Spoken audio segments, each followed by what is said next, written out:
അടുത്തൊരു ഏരിയ നമുക്ക് നോക്കാനുള്ളത് എന്താണെന്ന് വെച്ചാൽ അക്കൗണ്ടിങ് എൻട്രീസ് യൂസിങ് GST ആണ്. അതായത് GST വെച്ചുകൊണ്ട് നമ്മൾ എങ്ങനെ ഇതിന്റെ ട്രാൻസാക്ഷൻസ് ചെയ്യുന്നു എന്നുള്ളതാണ്, അക്കൗണ്ടിങ് എൻട്രീസ് ചെയ്യുന്നു എന്നുള്ളതാണ്. അപ്പോൾ അതിന് വേണ്ടി നോക്കാൻ വേണ്ടി നമ്മുടെ അടുത്ത് ഇലസ്ട്രേഷൻ നമ്പർ 4 ഉണ്ട്. അപ്പോൾ ഇതിൽ കാണാൻ പറ്റുന്നുണ്ട് ഇവിടെ ഒരു 3-4 ട്രാൻസാക്ഷൻസ് ഉണ്ട്. അപ്പോൾ ഓൾറെഡി നമ്മൾ GSTയുടെ ആ ഒരു കോൺസെപ്റ്റ് പഠിച്ചിട്ടുണ്ടാണ്. GST എന്ന് പറയുമ്പോൾ അത് 2 കോൺസെപ്റ്റ് ഉണ്ട്.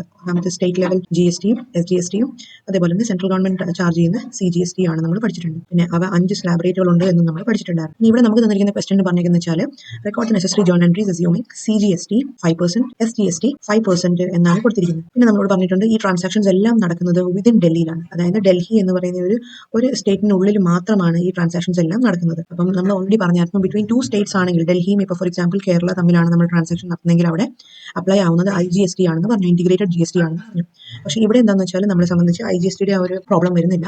ബിക്കോസ് ഇവിടെ നമ്മൾ ഇന്റർ സ്റ്റേറ്റ് ട്രാൻസാക്ഷൻ ആണ് നമ്മളിവിടെ ചെയ്യുന്നത്. അപ്പോൾ അതിൽ ഏറ്റവും ആദ്യമേ നമുക്ക് നോക്കുകയാണെങ്കിൽ Shobhit bought goods ₹1 lakh on credit. അപ്പം ഷോഭിത്തിന്റെ അടുത്ത് നിന്ന് ഷോഭിത്തിന്റെ അടുത്ത് നമ്മൾ എന്ത് ചെയ്യുന്നു, ഗുഡ്സ് പർച്ചേസ് ചെയ്യുന്നു. ഇനി നമ്മൾ പർച്ചേസ് ചെയ്യുമ്പോഴത്തേക്കും നമ്മൾ അവർക്ക് കൊടുക്കാനുള്ളത് എന്താണ്, ക്യാഷ് ആണ് കൊടുക്കാനുള്ളത്. അപ്പോൾ നമുക്ക് ഓൾറെഡി അറിയാം ഇവിടെ നമ്മൾ പർച്ചേസ് ചെയ്യുമ്പോഴത്തേക്കും ഗുഡ്സ് ആണ് പർച്ചേസ് ചെയ്യുന്നതെങ്കിൽ അവിടെ ഏത് അക്കൗണ്ടേ വരുള്ളൂ, നമ്മൾ എപ്പോഴും ഇവാലുവേറ്റ് ചെയ്യുക. നമ്മൾ ഗുഡ്സ് ആണ് പർച്ചേസ് ചെയ്യുന്നതെങ്കിൽ അവിടെ അസറ്റിന്റെ പേര് വരികയല്ല, മറിച്ച് പർച്ചേസസ് എന്നാണ് നമ്മൾ എടുക്കാൻ പോകുന്നത്. അപ്പോൾ ഇതൊരു ആസ്പെക്ട് ആണ്, മനസ്സിലായി. ഇനി രണ്ടാമത്തെ ആസ്പെക്ട് എന്താ, നമ്മൾ ഓൾറെഡി പഠിച്ചു. അതായത് ഒരു പാർട്ടിയുടെ നെയിം മെൻഷൻ ചെയ്യുന്നുണ്ടെങ്കിൽ അതിന്റെ അർത്ഥം അവർ എന്ത് ചെയ്തിട്ടുണ്ട്, അവർ ക്യാഷ് പേയ്മെന്റ് അല്ല നടത്തിയിരിക്കുന്നത്, മറിച്ച് അതൊരു ക്രെഡിറ്റ് ട്രാൻസാക്ഷൻ ആണെന്ന് മനസ്സിലായി. അപ്പോൾ ഈ പർച്ചേസസ് നടത്തിയതിന് പകരം നമ്മൾ പൈസ കൊടുത്തോ, ഇല്ല, നമ്മൾ അതൊരു ക്രെഡിറ്റ് ട്രാൻസാക്ഷൻ ആയിട്ടാണ് ട്രീറ്റ് ചെയ്യുന്നത്. ഇനി ക്രെഡിറ്റ് ട്രാൻസാക്ഷൻ ആയതുകൊണ്ട് നമ്മൾ എന്ത് ചെയ്യണം, ശോഭിത് അല്ലെങ്കിൽ പാർട്ടിയുടെ പേര് നമ്മൾ മെൻഷൻ ചെയ്യണം. അപ്പോൾ ഇവിടെ ശോഭിത് എന്ന് പറയുന്ന ആരാണ്, നമ്മുടെ ക്രെഡിറ്റർ ആയിട്ട് വരും. ക്രെഡിറ്റർ ആയിട്ട് അവർ നമുക്ക് ട്രീറ്റ് ചെയ്യാം. സോ അപ്പോൾ നമുക്ക് മനസ്സിലാക്കാൻ പറ്റും നമ്മുടെ കോൺസെപ്റ്റ് അനുസരിച്ച് രണ്ട് ഡ്യുവൽ ആസ്പെക്ട് ആണ് ഇവിടെ ഉള്ളത്. ഒന്നാമത്തെ പർച്ചേസസും രണ്ടാമത്തത് ശോഭിത് അല്ലെങ്കിൽ നമ്മുടെ ക്രെഡിറ്റർ ആയിട്ടുള്ള ശോഭിത്വമാണ്. ഈ 2 അക്കൗണ്ട്സ് ആണ് നമുക്ക് വേണ്ടിയത്. ഇനി നമുക്കറിയാം നമ്മൾ പർച്ചേസസ് ചെയ്യുമ്പോഴത്തേക്ക് എന്താ സംഭവിക്കുക, നമ്മുടെ കയ്യിൽ നിന്ന് പൈസ പോവുക ചെയ്യുന്നത്. സോ അപ്പോൾ നമ്മുടെ അക്കൗണ്ട്സിന്റെ ഗോൾഡൻ റൂൾ അപ്ലൈ ചെയ്യാം. ഗോൾഡൻ റൂൾ അപ്ലൈ ചെയ്താൽ debit what comes in, credit what goes out. ഈ ഒരു കോൺസെപ്റ്റ് വെച്ച് നോക്കിക്കഴിഞ്ഞ് കഴിഞ്ഞാൽ നമ്മുടെ കയ്യിൽ നിന്ന് പൈസ പോവുകയാണ്.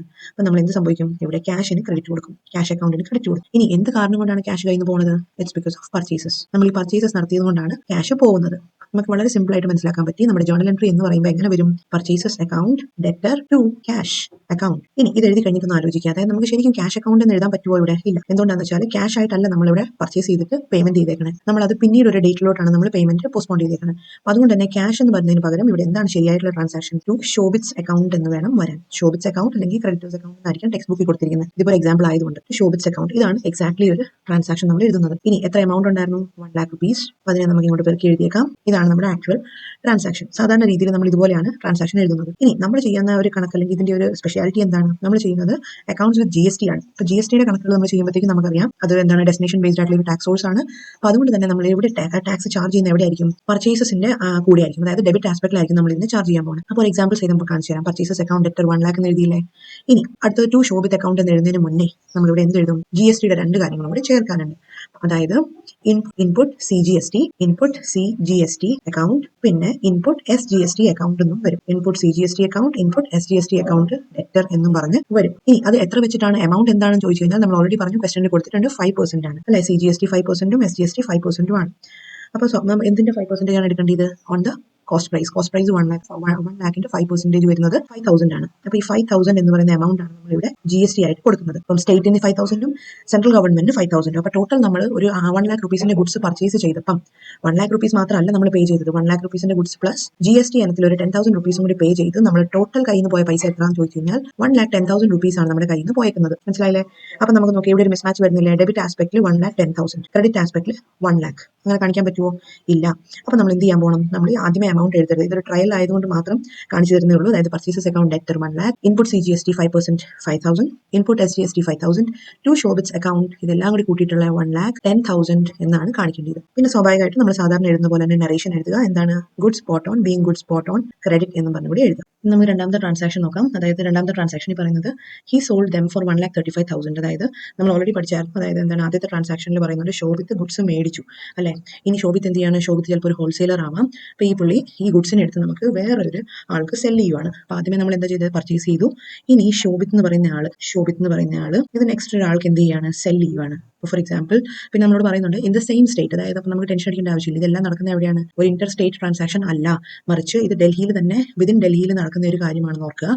ഇനി അത് എന്തുകൊണ്ടാണ് ഓർക്കേണ്ടത്, ബിക്കോസ് അത് അങ്ങനെ ഓർക്കേണ്ടി വരുന്ന എപ്പോഴാണെന്ന് വെച്ചാൽ നമുക്ക് ഇന്റർ സ്റ്റേറ്റ് ട്രാൻസാക്ഷൻ വരുമ്പോൾ ആണ് IGSTനെ പറ്റി നമ്മൾ ശ്രദ്ധിക്കേണ്ടത്. അപ്പോൾ അവിടെ നമ്മൾ CGST SGST എന്ന് പറഞ്ഞാൽ ചാർജ് ചെയ്യാൻ പാടില്ല, തെറ്റിപ്പോവും. ഇത് ഇന്റർ സ്റ്റേറ്റ് ആയതുകൊണ്ട് നമുക്ക് IGSTനെ പറ്റി ഓർത്ത് ടെൻഷൻ അടിക്കേണ്ട ആവശ്യമില്ല. അപ്പോൾ ശോഭിത്ത് എന്ത് ചെയ്യുകയാണ്, ഇപ്പോൾ നമുക്ക് നോക്കാം, ഒരു പാർട്ടിയുടെ നെയിം മെൻഷൻ ചെയ്തിട്ടില്ല ഇവിടെ. അപ്പം ഇവിടെ പക്ഷേ ക്രെഡിറ്റ് ട്രാൻസാക്ഷൻ ആണെന്ന് പറയുന്നുണ്ട്. He sold them for ₹1,35,000 in the same state on credit. അപ്പോൾ ഇയാൾ എന്ത് ചെയ്തു, ശോഭിത്ത് ഇപ്പം മിസ്റ്റർ എക്സിന് എന്ത് ചെയ്തു, സെല് ചെയ്തു എന്ന് വിചാരിക്കാം. അപ്പം മിസ്റ്റർ എക്സിന് വേണ്ടിയിട്ട് ശോഭിത്ത് സെല് ചെയ്തു. അപ്പം നമുക്കറിയാം നോർമലി നമുക്കൊരു സെയിൽസ് ട്രാൻസാക്ഷൻ ആണെങ്കിൽ നമ്മൾ എങ്ങനെ എഴുതും, നമുക്കറിയാം രണ്ട് കോൺസെപ്റ്റ് എന്തൊക്കെയാണ്. സെയിൽ നടക്കുമ്പം ക്യാഷ് അകത്തോട്ട് വരികയാണ്, നമ്മുടെ ഒരു ഇൻകമിങ് എന്താ പറയണ്ടേ, നമുക്ക് ഇൻകമിങ് ട്രാൻസാക്ഷൻ ആയിട്ട് അല്ലെങ്കിൽ ക്യാഷ് നമുക്ക് ഇൻവേർഡ്സ് ആയിട്ടാണ് വരുന്നതെന്ന് അറിയാം. ക്യാഷ് കയ്യിലോട്ട് വരികയാണ്. അപ്പോൾ ക്യാഷ് അക്കൗണ്ട് ഡെറ്റർ ഇത് നമുക്ക് ഉറപ്പിക്കാം. ഇനി എന്ത് കാരണം കൊണ്ടാണ് നമുക്ക് ക്യാഷ് കയ്യിലോട്ട് വരുന്നത്, സെയിൽസ് കാരണം അല്ലെ. Cash account debtor to sales account എന്നാണ് പൊതുവേ വരേണ്ടിയിരുന്നത്.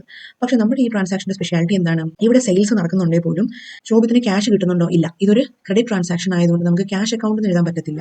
മറിച്ച് നമ്മൾ അവൻ എന്ത് ചെയ്യും, നമുക്ക് അവിടെ പാർട്ടിയുടെ നെയിം മെൻഷൻ ചെയ്യേണ്ടി വരും എന്നുള്ള കാര്യം നമുക്കറിയാം. അപ്പൊ നമ്മൾ എങ്ങനെ എഴുതും, ഇപ്പൊ ഇവിടെ ഒരു എക്സാമ്പിൾ സഹിതം പറഞ്ഞിരിക്കുന്നത് മിസ്റ്റർ എക്സിന്റെ അക്കൗണ്ട് എന്നാണ് ഇടുന്നത് നമ്മൾ. അപ്പൊ mister X account debtor 1,35,000 to sales account 1,35,000 എന്നാണ് നമ്മൾ അതിനെ ഒന്ന് കറക്റ്റ് ചെയ്തിട്ട് എഴുതുന്നത്. ഈ ഒരു ട്രാൻസാക്ഷൻ നമ്മൾ ഇങ്ങനെ ഒന്ന് രണ്ടാമതും വീണ്ടും മോഡിഫൈ ചെയ്തു. ഇനി ഇത് ശരിയാണോ, അല്ല. നമുക്കറിയാം ഇതിന്റെ മേളിൽ നമുക്കറിയാം CGST SGST ചാർജ് ചെയ്യാനുണ്ട്. അപ്പൊ പർച്ചേസസിന്റെ മേളിൽ ഒരു കാര്യം ശ്രദ്ധിക്കേണ്ടതെന്ന് വെച്ചാൽ പർച്ചേസസിന്റെ മേളിൽ നമ്മൾ ചാർജ് ചെയ്യുന്നത് എപ്പോഴും ഇൻപുട്ട് CGSTയും ഇൻപുട്ട് SGSTയും ആണ് എന്ന് ഓർക്കുക. ഇനി സെയിൽസിന് മേളിൽ ചാർജ് ചെയ്യുന്നതോ, സെയിൽസിന് മേളിൽ ചാർജ് ചെയ്യുന്നത് എപ്പോഴും പറയുന്നത് ഔട്ട്പുട്ട് CGSTയും അതേപോലെ ഔട്ട്പുട്ട് SGSTയും ആണ്. എപ്പോഴും ശ്രദ്ധിക്കുക. പർച്ചേസസിന് മേളിൽ ചാർജ് ചെയ്യുന്നത് ഇൻപുട്ട്, സെയിൽസിന് മേളിൽ ചാർജ് ചെയ്യുന്നതാണ് ഔട്ട്പുട്ട്. ഇനി നമ്മൾ ശ്രദ്ധിക്കേണ്ട കാര്യം എന്ന് വെച്ചാൽ നമ്മൾ ഇത്ര കാര്യം ശ്രദ്ധിച്ചാൽ മതി. അപ്പോൾ നമ്മൾ ഓൾറെഡി പറഞ്ഞു ആദ്യത്തെ ട്രാൻസാക്ഷനിൽ നമ്മൾ പറഞ്ഞു പർച്ചേസസ് ഡെബിറ്റ് ആസ്പെക്റ്റിലാണ് കൊടുത്തിരുന്നത് അല്ലേ. അപ്പോൾ പർച്ചേസസ് അക്കൗണ്ടിന്റെ കൂടെ നമ്മൾ മോഡിഫൈ ചെയ്ത് ചേർത്തായിരുന്നു ഇൻപുട്ട് SGST ഇൻപുട്ട് CGSTയും ചേർത്തു. ഇതേപോലെ തന്നെ ഇനി നമ്മൾ ഇവിടെ എങ്ങനെ ചേർക്കും, എവിടെ ഏത് ഡെബിറ്റ് ആസ്പെക്റ്റിൽ ചേർക്കണോ ക്രെഡിറ്റ് ആസ്പെക്റ്റിൽ ചേർക്കണോ ആലോചിച്ച് നോക്കുക. വീഡിയോ പോസ് ചെയ്യുക, എന്നിട്ട് ആലോചിച്ച് നോക്കുക, എന്നിട്ട് അറ്റംപ്റ്റ് ചെയ്യുക ക്വസ്റ്റൻ കേട്ടോ. Mister X account debtor 1,35,000 to sales account 1,35,000 എന്നാണ് എൻട്രി. ഇത് ഏകദേശം ശരിയാണ്. പക്ഷെ നമ്മളിവിടെ GST ചാർജ് ചെയ്യുമ്പോൾ ഏത് ആസ്പെക്റ്റിൽ വരും ചോദിച്ചാൽ അത് ക്രെഡിറ്റ് ആസ്പെക്റ്റിൽ വരും. ബിക്കോസ് സെയിൽസിന്റെ കൂടെയാണ് നമ്മൾ കൂട്ടുന്നത്. ഇവിടെ പർച്ചേസസിന്റെ കൂടെയാണ് കൂട്ടിയത് ഡെബിറ്റ് സൈഡിലെങ്കിൽ ഇവിടെ നമ്മൾ സെയിൽസിന്റെ കൂടെയാണ് ആഡ് അപ്പ് ചെയ്യുന്നത്. അപ്പോൾ എന്ത് സംഭവിക്കണം, നമ്മൾ എങ്ങനെ എഴുതും ഈ ട്രാൻസാക്ഷൻ ഒന്നുകൂടി നമുക്ക് മൂന്നാമത്തെ തവണയും കൂടി മോഡിഫൈ ചെയ്യാം. അപ്പോൾ എങ്ങനെ വരും, to output CGST account to output SGST account എന്ന് നമ്മൾ എഴുതും. ഓക്കെ, ഇനി നമ്മളോട് ഓൾറെഡി പറഞ്ഞിട്ടുണ്ട് ഏത് സ്ലാബ് റേറ്റ് ആണ് ഇവിടെ ചാർജ് ചെയ്യുന്നത്, 5% ആണെന്ന് അറിയാം അല്ലേ. അപ്പോൾ ഇവിടെ നമുക്ക് ഓൾറെഡി അറിയാവുന്നതുകൊണ്ട് നേരെ ഇതിന്റെ 5% കണ്ടെത്തുക. എന്നിട്ടുള്ള എമൗണ്ട് നമുക്ക് തൽക്കാലം ടെക്സ്റ്റ് ബുക്കിൽ ഒന്ന് റെഫർ ചെയ്യാം. ഇതാ കിടക്കുന്നു. എത്രയാണ്, അതായത് നമുക്കറിയാം MRP 1,35,000 5% ആണ് നമുക്ക് കാണേണ്ടത്. അപ്പോൾ നമുക്കിവിടെ കാണാൻ പറ്റുന്നുണ്ട് ഈ എമൗണ്ട് എത്രയാണ്, 6,750. ഈ രണ്ട് എമൗണ്ടും കൂടി കൂട്ടി ചേർത്തിട്ട് വേണം നമുക്ക് എന്ത് ചെയ്യാൻ, നമ്മുടെ ടോട്ടൽ എമൗണ്ട് കാൽക്കുലേറ്റ് ചെയ്യാൻ. അതായത് നമ്മളൊരു സെയിൽസ് ഒരു 10 രൂപ മുടക്കിയെങ്കിൽ അതിന്റെ മേളിൽ SGSTയും CGSTയും കൂടി കൂട്ടിയിട്ട് വേണം നമുക്ക്. ഇപ്പോൾ ടോട്ടൽ ഇപ്പോൾ ഒരു 5 എന്നൊക്കെ ഉണ്ടെങ്കിൽ 10 + 5 + 5 20 rupees ആയിരിക്കും നമ്മുടെ കയ്യിൽ നിന്ന് ചാർജ് ചെയ്യുന്നത്. അത് എപ്പോഴും ശ്രദ്ധിക്കുക. അപ്പോൾ ഒരിക്കലും നമുക്ക് SGSTയുടെ CGSTയുടെ കണക്കുകൾ ചെയ്യുമ്പോഴത്തേക്കും പെട്ടെന്ന് നമുക്കറിയാവുന്ന റൂൾ വെച്ചുകൊണ്ട് debit what comes in credit what goes out എന്ന് പറഞ്ഞുകൊണ്ട് എഴുതാൻ പറ്റില്ല. അപ്പോൾ നമ്മൾ എന്ത് ചെയ്യണം, ഇതുപോലെ കുറച്ച് പ്രാക്ടീസ് വർക്ക് ചെയ്ത് കഴിഞ്ഞാൽ സ്വാഭാവികമായിട്ടും നമുക്ക് CGSTയുടെ SGSTയുടെ കണക്കുകളൊക്കെ വരുമ്പോഴത്തേക്കും ഈസി ആയിട്ട് ചെയ്യാൻ പറ്റും. അപ്പോൾ ഈ ഒരു മോഡിഫിക്കേഷൻ വരുത്തണം.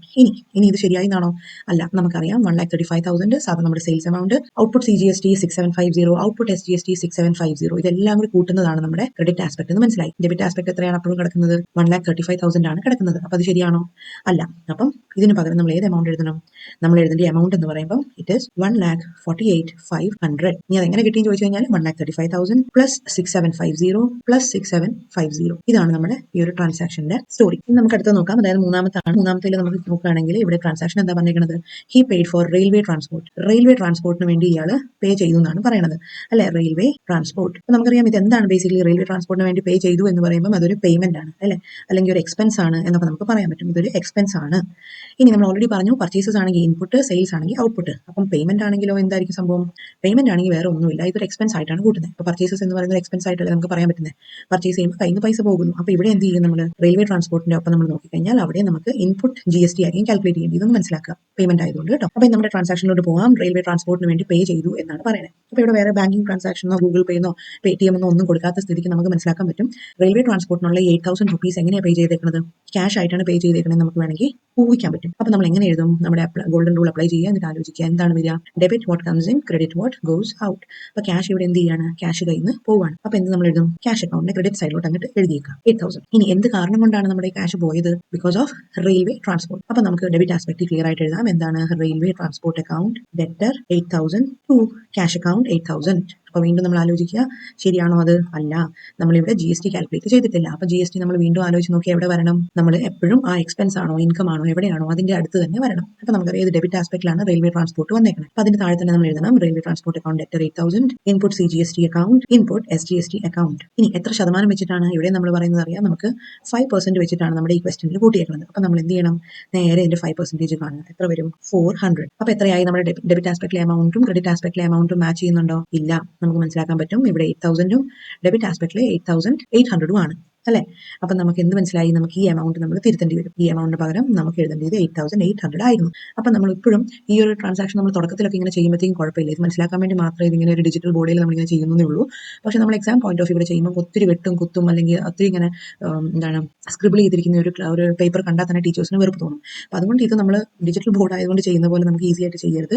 മറിച്ച് നമുക്ക് എമൗണ്ടുകൾ കറക്റ്റ് ആയിട്ട് വേണം ഇതുപോലെ എഴുതാൻ വേണ്ടിയിട്ട്. അപ്പം ബേസിക്കലി നമ്മുടെ സജഷൻ എന്ന് പറയുമ്പോൾ ഒരു ജേർണൽ എൻട്രി എഴുതുമ്പോൾ ഡെബിറ്റ് ആസ്പെക്റ്റിനെ പറ്റി എഴുതുക, ഡെബിറ്റ് എന്ന് എഴുതുക, എമൗണ്ടുകൾ എഴുതുക, പിന്നെ 2 എന്ന് പറഞ്ഞിട്ട് ക്രെഡിറ്റ് ആസ്പെക്ട് എഴുതുക, അതിന്റെ എമൗണ്ട് ഇപ്പുറത്ത് എഴുതുക. ഇങ്ങനെയാണ് പൊതുവെ പറയാറ്. പക്ഷേ എന്തെങ്കിലുമൊക്കെ അഡ്ജസ്റ്റ്മെന്റ്സ് ഉള്ള കണക്കുകളാണ് നമ്മൾ ചെയ്യുന്നതെങ്കിൽ ആദ്യമേ ജേർണൽ എൻട്രി എഴുതുക, 2 എന്നൊക്കെ വെച്ച് എഴുതുക, എന്താ സംഭവം വെച്ച് എഴുതുക. ലാസ്റ്റിൽ മാത്രം അതിന്റെ എമൗണ്ടുകൾ എഴുതാൻ പോയാൽ മതി. ബിക്കോസ് എന്താണെന്ന് വെച്ചാൽ നമുക്ക് അതിന്റെ എമൗണ്ടുകൾ എഴുതി കഴിഞ്ഞ് പിന്നെ നമ്മൾ അതിനൊന്ന് വെട്ടിയിട്ട് പിന്നെ അതിനൊന്ന് എഴുതി വരുമ്പോഴത്തേക്കും ഒത്തിരി വൃത്തികേടായി മാറും നമ്മുടെ ആൻസർ ഷീറ്റ്. ഇനി ഇതുപോലെ തന്നെ നമുക്ക് അടുത്തത് നോക്കാം. അതായത് 4ാമത്തെ ക്വസ്റ്റ്യൻ എന്ന് പറയുമ്പോഴത്തേക്കും പറയുന്നത് ഹി ബോട്ട് കമ്പ്യൂട്ടർ പ്രിന്റർ അല്ലെ. കമ്പ്യൂട്ടർ പ്രിന്റർ ഇയാൾ പർച്ചേസ് ചെയ്തു ഫോർ ₹10,000. അപ്പോൾ ഇതെന്താണ്? വീണ്ടും ഒരു എക്സ്പെൻസ് ആണെന്ന് അറിയാം. എക്സ്പെൻസ് ആയതുകൊണ്ട് തന്നെ നമ്മൾ എന്ത് വരും? ഇൻപുട്ട് GST ആണോ ഔട്ട്പുട്ട് GST ആണോ വരിക? തീർച്ചയായും ഇവിടെ ഇൻപുട്ട് SGSTയും അതേപോലെ തന്നെ ഇൻപുട്ട് IGSTയുമാണ് ഇവിടെ ആപ്ലിക്കബിൾ ആവുന്നത്.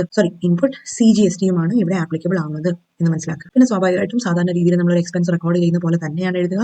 പക്ഷേ ഇവിടെ വ്യത്യാസം എന്ന് പറയുമ്പോഴത്തേക്കും ഇവിടെ കമ്പ്യൂട്ടർ പ്രിന്റർ എന്ന് പറയുമ്പോൾ അതൊരു അസറ്റ് ആണ്. അസറ്റ് നമ്മൾ എപ്പോഴും പർച്ചേസ് ചെയ്യുമ്പോൾ അസറ്റിന്റെ പേര് മെൻഷൻ ചെയ്യണം എന്ന് ഓർക്കുക. ഇനി ഇവിടെ നമുക്കറിയാം നമ്മൾ ജസ്റ്റ് ട്രാൻസാക്ഷൻ ഒന്ന് എഴുതാം. എങ്ങനെയായിരിക്കും വരിക? ഇപ്പം ഒരു എക്സ്പെൻസ് ആണെന്ന് അറിയാം, അപ്പം കയ്യിൽ നിന്ന് പൈസ പോയി എന്നും അറിയാം. അപ്പം എങ്ങനെ വരണം? Computer printer account debtor to cash account എന്ന് പറഞ്ഞിട്ട് എഴുതും. ഇനി നമ്മൾ വേറെ കാര്യം ശ്രദ്ധിക്കുക. ഇവിടെ നമ്മളോട് പറയുന്നുണ്ട്, അതായത് ഈ ഒരു ട്രാൻസാക്ഷൻ നമ്മൾ അനലൈസ് ചെയ്യുകയാണെങ്കിൽ നമുക്കറിയാം ഇവിടെ എന്താണ് കമ്പ്യൂട്ടർ പ്രിന്റർ അക്കൗണ്ട് ഡെറ്റർ, പിന്നെ അടുത്ത നമുക്കറിയാം ഇൻപുട്ട് GST എന്നറിയാം അല്ലെ. Input CGST account, input SGST account debtor to cash account എന്ന് എഴുതുക. പിന്നെ അതിന്റെ മുമ്പിൽ ഓരോ എമൗണ്ടുകൾ എഴുതുക. സെയിം എമൗണ്ടുകൾ ഡെബിറ്റ് ആസ്പെക്റ്റിലും ക്രെഡിറ്റ് ആസ്പെക്റ്റിലുള്ള എമൗണ്ടുകൾ സെയിം ആണോ എന്ന് നോക്കുക. അതോടെ നമ്മൾ എൻട്രി തീർന്നു. പിന്നെ നറേഷൻ കൂടി എഴുതിയ ഈ ഒരു ട്രാൻസാക്ഷൻ തീർന്നു. പിന്നെ നമുക്ക് നോക്കാം last one is paid postal charges. 5ാമത്തെ ട്രാൻസാക്ഷൻ ആണ് ഇത് paid postal charges. Postal charges എന്ന് പറയുന്നത് എന്താണ്? നമ്മളെ സംബന്ധിച്ച് ഒരു ചെലവാണ്, എക്സ്പെൻസ് ആണ്. അപ്പോൾ ഇവിടെ എന്താണ് ആപ്ലിക്കബിൾ ആവുന്നത്? നമ്മുടെ ഇൻപുട്ട് CGSTയും ഇൻപുട്ട് SGSTയും ആണ് ഇവിടെ ആപ്ലിക്കബിൾ ആവുന്നതെന്ന് ശ്രദ്ധിക്കുക. ഇനി നമ്മുടെ ക്വസ്റ്റ്യന്റെ അകത്ത് ചിലപ്പോൾ ചോദിക്കാറുള്ള കോൺസെപ്റ്റ് എന്ന് വെച്ചാൽ ഇതാണ്, ഇനി എത്ര ഇൻപുട്ട് GST ഇൻപുട്ട് SGST ഉണ്ട്, എത്ര ഇൻപുട്ട് CGST ഉണ്ട് നമ്മളോട് ചോദിക്കാൻ ചാൻസ് ഉണ്ട്. അപ്പോൾ നമ്മൾ ഓൾറെഡി നമ്മുടെ ഈ ഒരു ക്വസ്റ്റ്യനിൽ നമ്മൾ മൊത്തത്തിൽ ഒന്ന് ചെറുതാക്കി നമുക്ക് നോക്കിയാൽ കാണാൻ പറ്റും. ഈ ഓരോ ട്രാൻസാക്ഷനിലും എന്തുണ്ട്? ഇൻപുട്ട് CGST ഉണ്ട്, ഇൻപുട്ട് SGSTയും ഉണ്ട്. Transaction number 1 transaction number 2 output GST ഉണ്ട്. അപ്പോൾ ബേസിക്കലി നമ്മൾ വെച്ച് നോക്കിക്കഴിഞ്ഞാൽ ഔട്ട്പുട്ട് CGST SGST ഒക്കെ ഈ 2ാമത്തെ ട്രാൻസാക്ഷനിൽ മാത്രമേ കാണുന്നുള്ളൂ അല്ലെ. ബാക്കി 3ാമത്തെ ട്രാൻസാക്ഷനിൽ നോക്കിയാൽ അവിടെയും ഇൻപുട്ട് CGSTയും ഇൻപുട്ട് SGST ആണുള്ളത്. 4ാമത്തെ ട്രാൻസാക്ഷനിലും ഇൻപുട്ട് CGST ഇൻപുട്ട് SGST ആണുള്ളത്. 5ാമത്തേൽ നോക്കിയാലും ഇൻപുട്ട് CGSTയും ഇൻപുട്ട് SGST ആണ് ഉള്ളത്.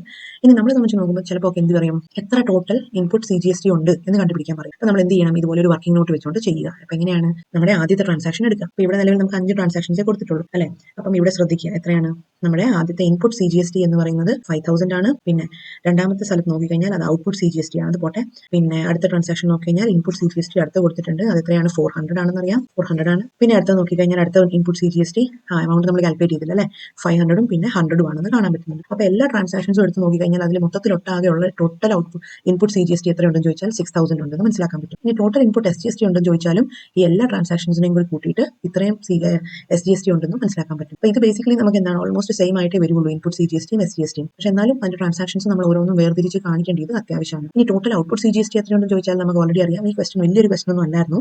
അപ്പോൾ അതുകൊണ്ട് നമുക്ക് ഓർമ്മ ഉണ്ടാവും സെക്കൻഡ് ട്രാൻസാക്ഷനിൽ മാത്രമാണ് ഔട്ട്പുട്ട് CGST ആയിട്ട് വന്നിട്ടുള്ളൂ 6750. അപ്പോൾ total output CGST 6750, total output SGST 6750 ആണെന്ന് മനസ്സിലാവും. ടോട്ടൽ ഇനി നെറ്റ് CGST പേയബിൾ എന്ന് പറയുമ്പോൾ എന്താണ്? ടോട്ടൽ നമ്മൾ എത്ര സെൻട്രൽ ഗവൺമെന്റിന് GST പേ ചെയ്യണമെന്ന് ചോദിച്ചു കഴിഞ്ഞാൽ ഔട്ട്പുട്ട് മൈനസ് ഇൻപുട്ട് ആണ്. അപ്പോൾ ടോട്ടൽ ഔട്ട്പുട്ട് എന്ന് പറയുമ്പോൾ 6750 മൈനസ് ഇൻപുട്ട് CGST 6000. അപ്പോൾ എത്രയാണ്? 750 രൂപയാണ് നിലവിൽ നമ്മൾ സെൻട്രൽ ഗവൺമെന്റിനും പിന്നെ സ്റ്റേറ്റ് ഗവൺമെന്റിനും GST ഇനത്തിൽ പേ ചെയ്യാൻ ഉള്ളത്. എന്ന് മനസ്സിലാക്കാൻ പറ്റും. അപ്പം GSTയുടെ കണക്കുകൾ വരുമ്പോഴത്തേക്കും മെയിനായിട്ട് ഓർക്കേണ്ട കാര്യങ്ങൾ ഇത്രയേ ഉള്ളൂ. എക്സ്പെൻസസ് ആണ് വരുന്നെങ്കിൽ അവിടെ ഇൻപുട്ട് CGSTയും അതേപോലെ തന്നെ ഇൻകംസ് ആണ് വരുന്നെങ്കിൽ അവിടെ ഔട്ട്പുട്ട് GSTയും കൂടിയാണ് ചാർജ് ചെയ്യപ്പെടുന്നത്. ഇനി അടുത്തൊരു ഇലസ്ട്രേഷൻ നമുക്ക് നോക്കാം. ഈ ഒരു ഇലസ്ട്രേഷന്റെ പ്രത്യേകത എന്ന് പറയുമ്പോഴത്തേക്കും ഇലസ്ട്രേഷൻ നമ്പർ 5 ആണ്. ഈ ഒരു ഇലസ്ട്രേഷന്റെ സ്പെഷ്യാലിറ്റി എന്ന് വെച്ചാൽ record necessary journal entries in the books of Suman. Okay, സുമന്റെ ബുക്സിലാണ് നമ്മൾ റെക്കോർഡ് ചെയ്യുന്നത്. ഇനി സുമൻ ഏത് നാട്ടുകാരി അല്ലെങ്കിൽ നാട്ടുകാരനാണ്? He is from Bihar. ബീഹാറിലുള്ള സുമന്റെ അക്കൗണ്ടിൽ നമ്മൾ എന്ത് ചെയ്യാണ്? നമ്മൾ റെക്കോർഡ് ചെയ്യാണ്. ഓക്കെ, അപ്പം ഇവിടെ നമ്മളോട് പറഞ്ഞിട്ടുണ്ട് CGST ഇനത്തിൽ 9%, പിന്നെ SGST ഇനത്തിൽ ഒരു 9% ആണ് ചാർജ് ചെയ്തേക്കുന്നത്. അപ്പൊ നമുക്കറിയാം ടോട്ടൽ GST എത്ര വരും? 18% ആണെന്ന് നമുക്ക് മനസ്സിലായി. 18% സ്ലാബ് റേറ്റ് ഉണ്ടല്ലോ അല്ലെ. ഇനി ആദ്യത്തെ ക്വസ്റ്റൻ നമുക്കൊന്ന് അനലൈസ് ചെയ്യാം. ആദ്യം പറയുന്നതാണ് ബോട്ട് ഗുഡ്സ് 3,50,000 ഫ്രം ജാർഖണ്ഡ്. അല്ലെ, ബോട്ട് ഗുഡ്സ് എന്ന് പറയുമ്പോഴത്തേക്കും നമുക്കറിയാം ഇതൊരു പർച്ചേസ് ട്രാൻസാക്ഷൻ ആണ്. പർച്ചേസസ് ആണ് ഇവിടെ സംഭവിച്ചിരിക്കുന്നതെന്ന് മനസ്സിലായി അല്ലെ. പിന്നെ ഇനി രണ്ടാമത്തെ കാര്യം ഇവിടെ എന്താ മനസ്സിലാക്കേണ്ടത്? ജാർഖണ്ഡിൽ നിന്ന് മേടിച്ചു അല്ലെ. ജാർഖണ്ഡ് എന്ന് പറയുമ്പോഴത്തേക്കും വേറൊരു സ്ഥലമാണ് അല്ലെ. ഇന്റർ സ്റ്റേറ്റ് ട്രാൻസാക്ഷൻ ആണെന്ന് മനസ്സിലാക്കണം. പർച്ചേസസ് എവിടെ നിന്നാണ്? ജാർഖണ്ഡിൽ നിന്ന് പർച്ചേസ് ചെയ്യുന്നു. അപ്പൊ രണ്ട് സ്റ്റേറ്റ് ആണ്. അപ്പം ഇവിടെ എന്ത് GST ആണ് ആപ്ലിക്കബിൾ ആവുന്നത്? സ്വാഭാവികമായിട്ട് നമുക്ക് മനസ്സിലാക്കാൻ പറ്റും ഇവിടെ IGST ആണ് നമ്മൾ കണ്ടുപിടിക്കേണ്ടത്. ഓക്കെ, അപ്പൊ ഇനി സ്വാഭാവികമായിട്ട് നമ്മുടെ ട്രാൻസാക്ഷൻ എങ്ങനെ വരും? ഇനി ബാക്കിയുള്ള ട്രാൻസാക്ഷൻ ഒക്കെ നമ്മൾ നോക്കിക്കഴിഞ്ഞാൽ വേറെ സ്റ്റേറ്റിലോട്ടാണ് വിടുന്നത് അല്ലെ. Sold goods for rupees 2 lakh to Uttar Pradesh.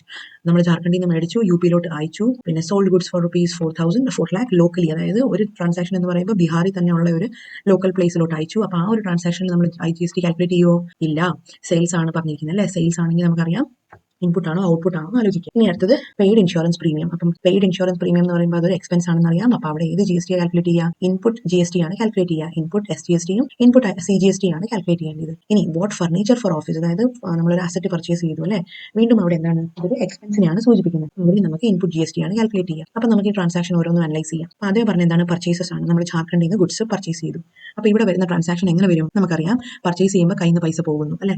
അപ്പൊ ഇവിടെ പ്രത്യേകിച്ച് ഒന്നും എടുത്ത് പറയുന്നില്ല, എന്നാൽ പോലും നമ്മൾ ഇവിടെ എന്താണ്? അത്യാവശ്യം വിലയുള്ള സാധനമാണ് 3,50,000 ആയതുകൊണ്ട് നമ്മൾ ടെക്സ്റ്റ് ബുക്കിൽ ഇവിടെ ലോജിക്കലി അവർ ബാങ്ക് നിട്ടിട്ടുണ്ട്. ബാങ്കിൽ നിന്ന് പൈസ പോയ പോലെ നമുക്ക് എങ്ങനെ വേണമെങ്കിലും ഇടാം, അതൊരു ഇഷ്യൂ അല്ല. ഓക്കെ, അപ്പൊ നമ്മൾ എന്ത് എഴുതണം?